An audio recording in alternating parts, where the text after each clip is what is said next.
Hello everyone, welcome back to my channel. So बच्चों, आज की वीडियो में हम कक्षा 7वीं की हिंदी विषय की कार्यपत्रक 12 करेंगे, जो कि आपकी 31 अगस्त की वर्कशीट है। सो इस वीडियो को स्टार्ट करने से पहले सभी बच्चे इस वीडियो को लाइक ज़रूर करें और चैनल को सब्सक्राइब कर लीजिए। तो चलिए वीडियो को स्टार्ट करते हैं। तो यहाँ पर हम पढ़ने वाले हैं दादी माँ के बारे में, यानी हम पिछली कार्यपत्रक में भी दादी माँ के बारे में ही पढ़ रहे थे। आज की वीडियो में भी हम दादी के माँ के बारे में ही कुछ और चीज़ें जानेंगे। ओके, सो देखिए यहाँ पर स्नेह और ममता की मूर्ति दादी माँ की एक एक बात आज कैसी कैसी मालूम होती है। यानी लेखक क्या हो रहा है, अपनी दादी माँ को अब याद करके बहुत ज़्यादा चिंतित हो रहा है। ठीक है, तो वो अपनी दादी माँ को बोल रहा है कि वो स्नेह और ममता की मूर्ति है, उनकी एक एक बात उसको अब कैसी कैसी मालूम होती है। यानी अपनी दादी को याद करते हुए वे सब बोल रहा है।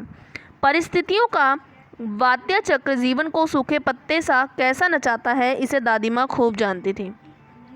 दादा की मृत्यु के बाद से ही वे बहुत उदास रहती थी। संसार उन्हें धोखे की टट्टी मालूम होता। दादा ने उन्हें स्वयं जो धोखा दिया था। अब दादी, इसका लाइन का ये मतलब है कि दादी जी जो थी, उन्हें ऐसा लगता था कि संसार जो है ये धोखे से भरा हुआ है। उन्हें ऐसा क्यों लगता था? क्योंकि दादाजी जो थे उन्हें खुद को ही उन्होंने धोखा दे दिया था। ठीक है, दादी जी को जो है दादाजी ने धोखा दे दिया था, जिस वजह से दादी जी को जो है पूरा संसार धोखे भरा लगता था। वे सदा उन्हें आगे भेजकर अपने पीछे जाने की झूठी बात कहा करते थे। वो दादी माँ को आगे भेज देते थे और खुद बोलते थे कि मैं पीछे से आ जाऊँगा। ठीक है, जिस वजह से वो झूठी बात होती थी और वो जाते नहीं थे। तो दादा की मृत्यु के बाद कुकुरमुत्ते की तरह बढ़ने वाले मुंह में राम बगल में छुरी दोस्तों की शुभचिंता ने स्थिति और भी डावाडोल कर दी। अब दोस्त कैसे थे? दादा की मृत्यु के बाद उनको ऐसे दोस्त मिले जो कि सामने तो दिखाते हैं कि वो लोग बहुत उनसे प्रेम करते हैं, लेकिन पीठ पीछे जो है वो उनसे बिल्कुल भी प्रेम नहीं करते। तो इस तरीके के लोग जो हैं वो उनको देखने को मिले दादाजी की मृत्यु के बाद। सो दादा के श्राद्ध में दादी माँ के मना करने पर भी पिताजी ने जो अतुल संपत्ति व्यय की वह घर की तो थी नहीं। यानी कि जब दादाजी की मृत्यु हो गई, इसके बाद उनका जब श्राद्ध हुआ तो लेखक के जो पिताजी उन्होंने बहुत ज़्यादा खर्चा कर दिया उनके श्राद्ध में।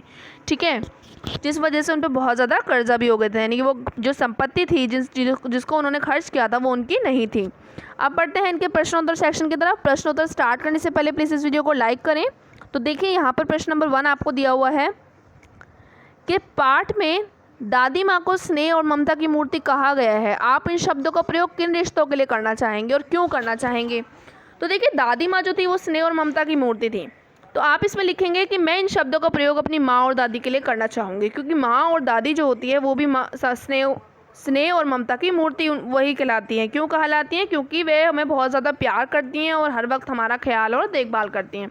तो प्रश्न नंबर 1 के उत्तर में आप ये लिख सकते हो। आगे बढ़ते हैं प्रश्न नंबर 2 की तरफ। प्रश्न नंबर 2 में आपको सही अर्थ के साथ सुमेलित करना है, यानी सही जो इसका अर्थ है उससे मिलाना है। तो यहाँ पर देखो, कुकुरमुत्ता जो होता है उसका मतलब होता है, अंग्रेजी शब्द मशरूम का पर्यायवाची है। ठीक है,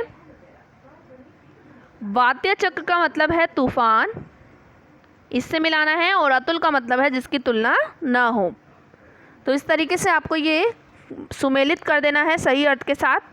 अब देखिए प्रश्न नंबर 3 की तरफ चलेंगे। प्रश्न नंबर 3 में आप लिखेंगे कि मुंह में राम बगल में छुरी मुहावरे का वाक्य में प्रयोग करके उसका अर्थ भी आपको लिखना है। तो इसका अर्थ ये होता है कि भीतर से शत्रुता, ऊपर से मीठी बातें। ठीक है, जो लोग अंदर से तो शत्रुता रखते हैं लेकिन बाहर से ऊपर से मीठी मीठी बातें करते हैं, तो यही बनता है इस मुहावरे का अर्थ कि मुंह में राम बगल में छुरी। अब इसका वाक्य आप बनाएंगे कि रमेश पर विश्वास मत करना, वह तो मुंह में राम बगल में छुरी वाला व्यक्ति है। अब देखिए प्रश्न नंबर 4, जिसमें आपसे बोला है कि दादी माँ के लिए संसार अब धोखे से भरा क्यों लगने लगा है। ये हमने ऊपर अभी पढ़ा कि दादी माँ के लिए संसार अब धोखे से भरा इसलिए लगने लगा है क्योंकि दादाजी ने स्वयं जो उनको धोखा दिया था, इसी कारण जो है दादी माँ को अब संसार जो है वो धोखे भरा लगने लगा है, क्योंकि दादाजी जो थे वो दादी जी को बड़ा धोखा देते थे। अब करेंगे इसका प्रश्न नंबर 5, जिसमें ये बोला गया है कि घर में बड़े बूढ़ों से उनकी दिनचर्या के बारे में बात कीजिए और उनसे मिली सीख को यहाँ पर लिखिए। ठीक है, तो इसमें आप लिखेंगे, तो इसमें जो है आप बड़े बूढ़ों की दिनचर्या लिखेंगे और उनसे जो हमें सीख मिलती है वो आपको लिखना है। तो इसमें आप लिख सकते हो अपने दादा या दादी के बारे में। जैसे आप लिख सकते हो, मेरी दादी सुबह 5 बजे उठ जाती हैं, उठकर योगा करती हैं, फिर नहा धोकर भगवान की पूजा करती हैं।